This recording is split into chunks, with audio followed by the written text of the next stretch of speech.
డబ్బు, అనారోగ్యం, ఉద్యోగం, వ్యాపారం, అప్పులతో బాధపడుతున్నారా? మీకోసమే లాంచ్ యువర్ ఫ్యూచర్ ప్రోగ్రామ్.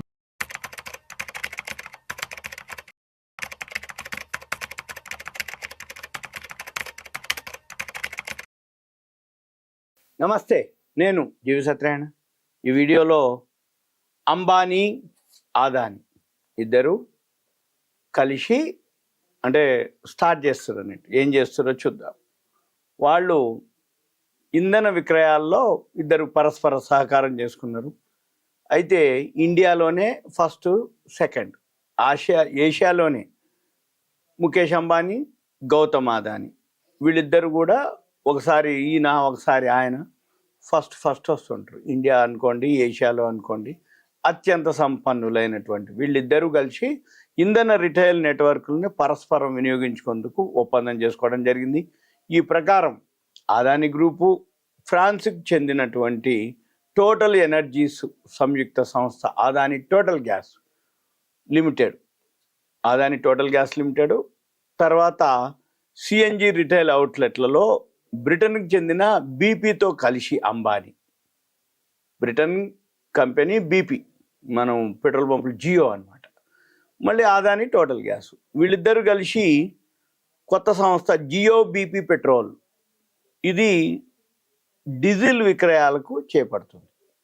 ఈ జియో బీపీ ఏదైతే పెట్రోల్ పంపులు ఉన్నాయో, హైవేలో కనపడుతుంటాయి మనకి, ఏటీజీఎల్ అంటే ఏంది, అదానీ టోటల్ గ్యాస్, వాళ్ళ సిఎన్జి పంపిణీ యూనిట్లు ఏర్పాటు చేస్తుంది. ఈ ఇద్దరు భాగస్వామ్యం అదానీ, అంబానీ. ఈ భాగస్వామ్యంతో ఈ రాబోయే రోజుల్లో అవుట్లెట్లకు వర్తిస్తుంది. అంబానీ, అదానీ ఇది రెండోసారి కలవటం ఇట్లా. అయితే లాస్ట్ ఇయరే, గత ఏడాది మార్చిలో మధ్యప్రదేశ్లో ఒక విద్యుత్ ప్రాజెక్టు విషయంలో తొలిసారిగా అదానీ, అంబానీ భాగస్వామ్యం కుదుర్చుకోవడం జరిగింది.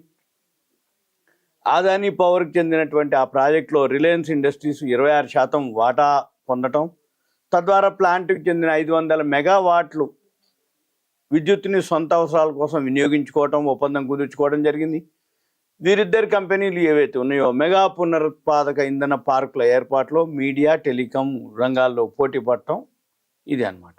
అయితే ఈ జియోపై ముఖేష్ అంబానీ 2016 రిలయన్స్ వాళ్ళు జియో స్టార్ట్ చేయడం జరిగింది. అప్పుడు స్టార్టింగ్ అనమాట, టెలికాం సేవల్లోకి వాళ్ళు అడుగుపెట్టడం. అయితే అది అతిపెద్ద రిస్క్. ఎందుకంటే స్టార్టింగే జియో ఏదైతే ఉందో ఫ్రీగా ఇవ్వటం, అది పెద్ద రిస్క్ అని చెప్పేసి ఆయన అనటం జరిగింది.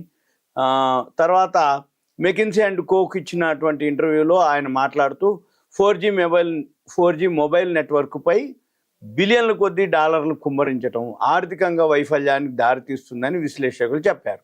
అత్యాధునిక డిజిటల్ సాంకేతికతకు భారత్ సిద్ధంగా లేదని, అప్పుడు నేను మా బోర్డుకి ఏం చెప్పానంటే, అధ్వాన్న పరిస్థితుల్లో మనం పెట్టిన డబ్బులు వెనక్కి రాకపోవచ్చు, అయినా ఏం కాదు, భారత్ను డిజిటలీకరణ చేయడానికి, దేశ టెలికాం రూపురేఖలను పూర్తిగా మార్చడానికి మనం చేసిన అత్యుత్తమ విరాళంగా మారుతుందని చెప్పేసి వివరించిండట. అప్పుడు జియో వచ్చాక భారత టెలికాం మార్కెట్లో విప్లవం సంభవించింది. అంటే ఫ్రీ అనగానే అందరు తీసుకోవటం, అప్పుడే ఇవన్నీ అలవాటు పడటం. జియోకు ముందు తర్వాత డేటా వినియోగం ఎంతగా పెరిగింది అంటే, భారీగా డేటా యొక్క ఛార్జెస్ దిగి రావటం కూడా ఒక రీజన్ అన్నమాట. అందుకనే మన దేశంలో 80 కోట్ల మంది పైగా ఇప్పుడు ఇంటర్నెట్ వినియోగదారులు ఉన్నారు. అంతర్జాతీయంగా అతిపెద్ద ఆన్లైన్ మార్కెట్లో ఒకటిగా భారత్ నిలవడం జరిగింది. ఎందుకు? ఇంటర్నెట్ బాగా చీప్ అవ్వటం, తక్కువకి రావటం, డేటా యూసేజ్ పెరగటం, ఇవన్నీ అనమాట. అంటే ఒక్క జియోకే 47 కోట్ల మంది వినియోగదారులు ఉండటం, అది ఎప్పుడు కూడా పెద్ద సవాళ్ళు ఎదుర్కోవటానికే నేను ఇష్టపడతాను. ఇప్పటిదాకా నేను తీసుకున్నటువంటి అతిపెద్ద రిస్క్ జియోనే. ఆ సమయంలో సొంత డబ్బునే మేము పెట్టుబడిగా పెట్టడం జరిగింది, నేనే అతిపెద్ద వాటాదారుని అంటూ అంబానీ గారు వివరించడం జరిగింది. తర్వాత ఆయన వాళ్ళ నాన్నకి, మా నాన్న ఏం చెప్పారంటే, ఏది ధీరుభాయ్ అంబానీ, రిలయన్స్ అనేది ఒక ప్రక్రియలా ఎప్పటికీ నిలిచిపోయే సంస్థగా ఉండాలి, నా తర్వాత నీ తర్వాత కూడా రిలయన్స్ కొనసాగాలి అని మా నాన్న ధీరుభాయ్ నాకు చెప్పారు.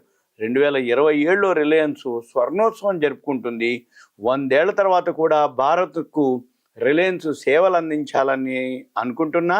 1960 1970 నాటికి నాటి రిలయన్స్కు 2000 2020 నాటి రిలయన్స్కు చాలా తేడా ఉంది. ప్రపంచం ప్రతి 5-10 ఏళ్లకి మారుతూ ఉంటుంది.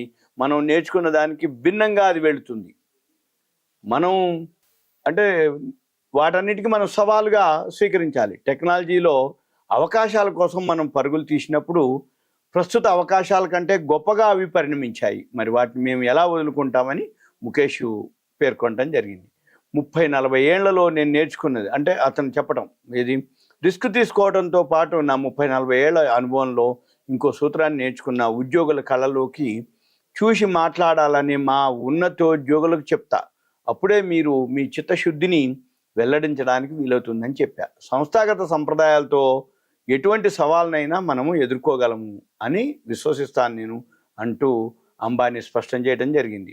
ప్రతి 3-5 ఏళ్లకు ఒకసారి కొత్త పెట్టుబడులు, పూర్తి స్థాయి టెక్ అంటే టెక్నాలజీ అత్యాధునిక తయారీ కంపెనీగా మారేందుకు ప్రతి 3-5 ఏళ్లకు ఒకసారి తమ సంస్థల్లో పెట్టుబడులు పెడుతుంటామని ముఖేష్ అంబానీ తెలపడం జరిగింది.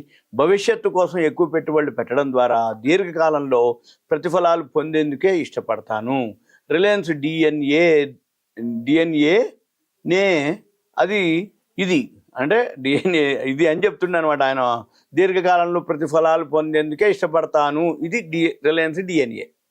సరైన నైపుణ్యం లక్ష్యం ఉంటే మనకి ఏం కావాలి, ఎక్కడికి చేరాలని తెలుస్తుంది. రిలయన్స్ తొలినాళ్లలో అంటే 4 దశాబ్దాల క్రితమే భారత్ను ఒక సౌభాగ్య దేశంగా మార్చడంలో కీలక పాత్ర పోషించాలని లక్ష్యంగా పెట్టుకుంది. అందుకు తగిన వ్యక్తులను నియమించుకున్నాము. మాకు 3 Cలపై దృష్టి ఉంది. అంటే 3 C. ఒకటి క్యారెక్టర్, ఒకటి కాంపిటెన్స్ పోటీతత్వం, 3 సంప్రదాయం కల్చర్. 3 Cలు అంటే ఏంది? క్యారెక్టర్ సి, దాని వ్యక్తిత్వం సి, కాంపిటెన్స్ పోటీతత్వం కాంపిటీషన్ అనమాట. మూడో సి కల్చర్ సంప్రదాయం. ఈ 3 ముఖ్యం. వీటిల్లో వ్యక్తిత్వమే ముఖ్యము. దీంతోనే అన్నీ అలవడతాయని అంబానీ గారు వివరించడం జరిగింది. ఇది జియో అనే విప్లవంతో మళ్ళీ ఇప్పుడు అంబానీ ప్రతిరోజు ప్రతిసారి మనం ఏదో ఒక న్యూస్ కొత్తవి వింటూ ఉంటాం. అంటే రాబోయే రోజుల్లో ఇంకా ఎలా ఉండబోతుంది, అదాని షేర్లు అనుకోండి, రిలయన్స్ షేర్లు అనుకోండి, ఆ గ్రూప్ షేర్లు ఏమి ఉంటాయి, ఎలా ఉంటాయి అనేది మళ్ళీ మనం ఇంకో వీడియోలో దానికి సంబంధించిన షేర్లు ఫ్యూచర్లో ఏముంటాయి అనేది చూద్దాం. Thank you. సెలవు.